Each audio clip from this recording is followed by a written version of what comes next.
कितने पैसे कमा सकते हैं वैसे गेमर्स, कितने पैसे कमाते होंगे? देखिए अगेन 2 तरीके के इनकम सोर्सेज हैं। एक है कि आप ई स्पोर्ट्स में खेल रहे हो, आप टीम्स में पार्टिसिपेट कर रहे हो, प्राइज बने के खेल रहे हो, आपको स्पॉन्सरशिप मिल रही है, इंडोर्समेंट मिल रहा है, वो एक टाइप की अर्निंग हो गई। या आप गेमिंग इन्फ्लुएंसर हो, जहाँ आप यूट्यूब पे एक्सेट्रा गेम्स को स्ट्रीम कर रहे हो। These are 2 different things. Sometimes there is a overlap but there 2 different things. दोनों की स्ट्रीम्स में अलग अलग अपॉर्चुनिटीज़ है। बट आज के दिन यंगस्टर्स इंडिया में साल के फ्यू करोड़ तो कमा रहे हैं काफ़ी गेमिंग में, एक तरीके से या दूसरी तरीके से। तो अपॉर्चुनिटी तो बढ़ रही है। वाली बात है, मतलब दीपक भैया वो मेरे कजन ब्रदर है, वो सिर्फ मेरे मैनेजर नहीं है। ओके। और मतलब ऐसा बॉन्ड तभी आता है जब आप एक दूसरे के लिए ना सैक्रिफाइसेस देते हो। राइट। तो आई गेस कितनी 19 की बात है, 19 टुवर्ड्स द एंड, तो मेरा थोड़ा सा मूड ऑफ टाइम चल रहा था, मेरा थोड़ा खराब टाइम चल रहा था। तब मेरे पास एज सच मैनेजमेंट के लिए कोई था नहीं, तो दीपक भैया अपनी जॉब कर रहे थे कॉर्पोरेट में। तो उन्होंने मेरी जो हालत देखी, वो देख के उन्होंने उस वक्त जब उनकी मतलब शादी वादी भी हो रखी थी और उनका मतलब क्या कहते हैं बच्चा होने वाला था, उस वक्त उन्होंने अपनी जॉब छोड़ दी और मेरे को ज्वाइन किया था। Okay. So he had to learn पूरा शुरू से कि ये चीज कैसे काम करती है, क्योंकि ये कॉर्पोरेट अलग होता है, राइट। ये चीज अलग होती है, और कैसे होगा कैसे नहीं होगा वो सारी चीजें। तो हमने साथ में ना यार बहुत कुछ देखा है। तो Ask you from your perspective, what do you think, what is there in BTS that just made them really, really big around the world? I mean, first of all, they're just great. Yeah, of course. Right? Like, they're so talented. I think the choreography, the videos, everything that they put out is at such a high level. It's not even high level. Sometimes they would use random shit and like one of the lead dancers is just tripping and falling from the stairs, and that video will have like 23 million views. They're obviously very talented and they put out great content.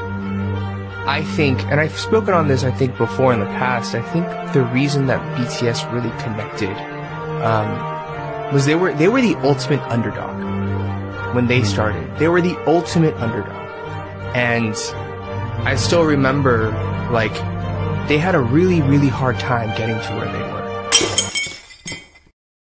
शादी का क्या plan है अलविश? मेरी mummy बोलती है कि मेरे से काम नहीं हो पाता अब बिल्कुल भी, तो मुझे घर में लेके आनी है वाइफ तेरी। अच्छा। मैं भी सेम बोलता हूँ कि लाओ वो बोलती है कि नॉट अभी अभी नहीं, अभी छोटी है। हाइट में नहीं, एज में। एज में मतलब है, जब आपका दिल करेगा तब आप बताओगे लोगों को, शादी पे ही एक बार एकदम से एक फोटो आएगी इंस्टाग्राम पे, वो ऐसे नहीं चलती आजकल, माला वाला पहनाने वाले वैसे वो कुछ डाल रहे हैं वो हवन। अरे अलविश की शादी हो गई? अच्छा ये लड़की थी, अच्छा ये छोटी थी, बड़ी लग रही है वो। सही किया उसने, बड़ी करके शादी की। लेकिन अलविश शादी करना भाई दुनिया की सबसे खूबसूरत चीज।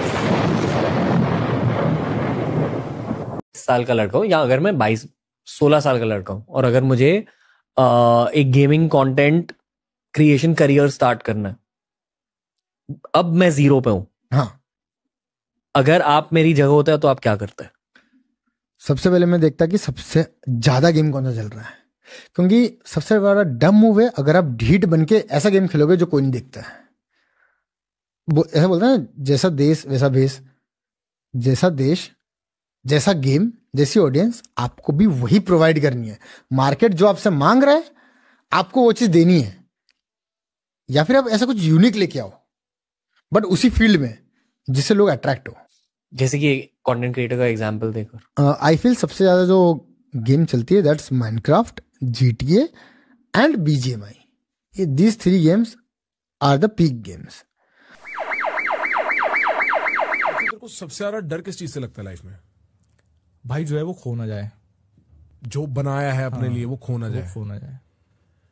पर उस डर में तू फिर ऑपरेट कैसे करता है? वो यार यही तो बात है, मतलब बहुत कम लोगों से ऐसा डिस्कशन होता है। फिर कई बार मैं कहीं ना कहीं जैसे ओशो सुन लिया, कुछ सुन लिया, मैं फिर ये सोचता हूँ, लोग कहते हैं प्रेजेंट को जियो, भाई कई लोग ऐसे मिलते हैं, ऐसे भी बोलते हैं कि भाई किसी ने कुछ तरक्की की, भाई हमारे पास तो ये भी नहीं था, इतना ही हो गया, बड़ी बात है। तो अब मेरा वो हो गया, मेरा मैनिफेस्टेशन गेम तो जीरो हो चुका, मैं इससे ज्यादा क्या मैनिफेस्ट करूं। कई बार मैं सोचता हूँ भगवान भी ये बोलेगा इतना तो दे दिया भाई, और क्या। लेकिन बस ये लगता है यार जितना है वो ना खराब कर दूं मैं किसी खराब डिसीजन से। बट जेल को थोड़ा डिस्क्राइब कर सकते हो, किसी को पता नहीं कि जब कोई जेल के बारे में सोचे तो क्या विजुअलाइज करना है, क्या होता है जेल के अंदर। देखो जेल में जो गया है उसको तो पता ही है, जो जेल नहीं गया उसके लिए ही है। और वो विजुअलाइज करने के लिए उसको अगर एग्जांपल दूं अच्छे वर्ड्स में, मतलब लाइक सबसे wise best word I use for that is hell. I tell you the नर्क। किसी ने देखा नहीं है but we have like visual like के जहन्नम या हेल जो भी है कैसा होगा। तो this is the like very pretty word to use for it. I tell you के 1% भी नहीं है वो। क्यों? कि सबसे अच्छा वर्ड अगर मैं यूज कर सकता हूँ जेल के लिए तो हेल है। बहुत बुरी जगह, लोगों की वजह से, वाइब की वजह से। पहली चीज तो वही कि मैं जब बोलता हूँ कि इट्स अ हेल तो आई विल से कि मैं अपने दुश्मन को भी नहीं भेजूंगा। भाई थोड़ा उस बारे में बात करते हैं, इल्यूमिनाटी के बारे में। If you know things about, आपने कुछ इल्यूमिनाटी तो है 100% है 100%। थोड़ा सा और क्लियर करो ऑडियंस को, इल्यूमिनाटी है क्या? इतने कॉन्फिडेंस से क्यों कह सकते हो यार? स्कूल में जाते हैं, ठीक है, स्कूल में पढ़ते हैं, ठीक है, उनके अंदर 11वीं 12वीं क्लास में हम, ठीक है, जो सबसे गुड लुकिंग बच्चे होंगे उनका एक ग्रुप होगा, ठीक है, जो सबसे इंटेलिजेंट है उनका एक ग्रुप होगा, ठीक है, जो सबसे नॉर्मल है बैक बेंचर्स उनका एक ग्रुप होगा, एक बदमाशी करने वाले, एक पढ़ने वाला, ग्रुप्स होते हैं, ठीक है। लेकिन सबसे ज्यादा डोमिनेट कौन सा ग्रुप करता है? जो स्टूडेंट काउंसिल वाला होता है, ठीक है, कोई स्कॉलर है, कोई कुछ है, प्रीफेक्ट है, ये सारे रन करते हैं, ठीक है। तो वैसे अब गवर्नमेंट भी ले लो, ठीक है, हम इलेक्ट करते हैं, ये सब कुछ है, तो ऊपर कोई ना कोई सिस्टम को चला रहा है। ट्रायंगल की तरह ही होता है हमारा सिस्टम, ठीक है, टॉप पे एक बैठा है, उसके नीचे लोग, उसके नीचे लोग, इसके नीचे लोग है। तो अब अगर हम सारे लोग हैं, ठीक है, मैं वो theory times have you properly been in love? बहुत बार यार, मैं ना कभी कोई रिलेशन में टाइम पास के इससे गया ही नहीं। हमेशा सीरियस उसके। हाँ, बट वो खत्म हो गया टाइम पास में। 1 हफ्ता या 2 हफ्ता या 4 महीने सब ऐसे ही होता है। बट आपने अपनी पूरी वो करी थी कि शिद्दत से मैं तो अंदर घुसा। हाँ, मैं तो शिद्दत से गया हमेशा, कभी कोई गलत इंटेंशन से नहीं जाता, या कभी कभी ऐसा नहीं लगता कि हाँ चलो कोई काम नहीं है लाइफ में तो 3 महीने टाइम पास कर, ऐसे कभी हुआ ही नहीं। और हार्ट ब्रेक भी हुए होंगे फिर तो? हार्ट ब्रेक तो हुआ ही है, बहुत पहले हुए थे, उसके बाद नहीं। उसके बाद मैंने 1-2 तो की है। ओहो, द हार्ट ब्रेकर। ऐसा था कि मुझे ना चाहिए थोड़ा सा फ्रीडम काम करने में।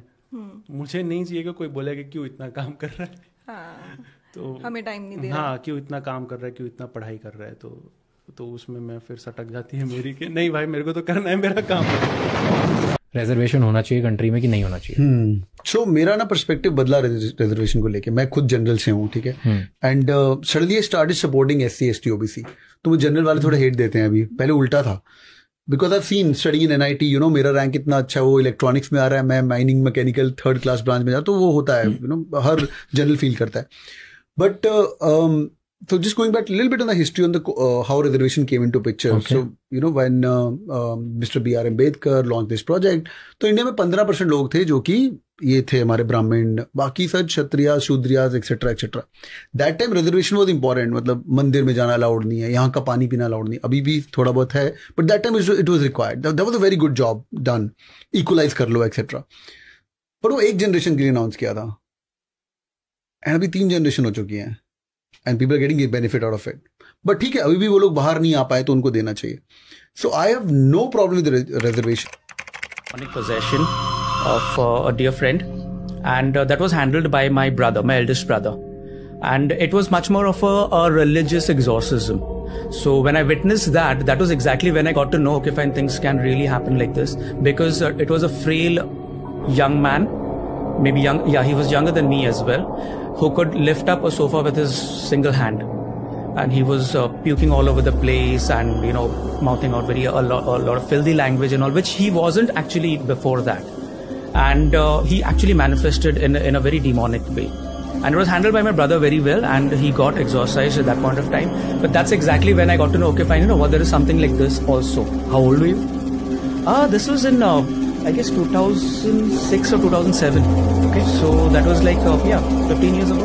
Okay, and your brother was also an exorcist. He is still an exorcist.